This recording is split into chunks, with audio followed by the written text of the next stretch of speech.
Imaginez que l'on vous prenne votre maison. À votre insu, le gouvernement a donné votre propriété à une entreprise qui promet investissement et emploi. Votre famille est le dommage collatéral du progrès.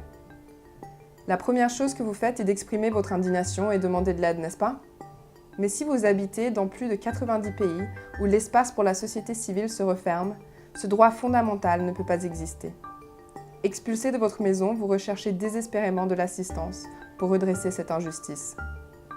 Mais les organisations de la société civile, qui devraient être en mesure de contester ces décisions, pousser à la réforme et assurer que le gouvernement rend des comptes, ont de plus en plus de difficultés pour opérer librement.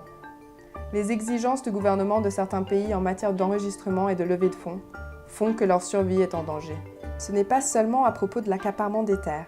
Partout dans le monde, les droits fondamentaux à la liberté d'expression, de réunion et d'association sont violés quotidiennement.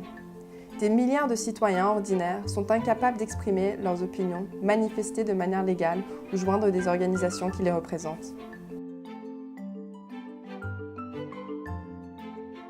À Oxfam, certaines de nos activités au niveau des pays sont maintenant menacées. Globalement, un grand nombre d'organisations et de militants ont été ciblés, attaqués violemment et certains ont même été assassinés. Nous devons préserver la capacité d'Oxfam, nos partenaires et alliés, de tout le monde, à faire face au pouvoir, d'agir contre la pauvreté et l'injustice. Il est urgent d'agir pour protéger notre espace, repousser les nouvelles restrictions et saisir les opportunités où l'espace s'entrouvre.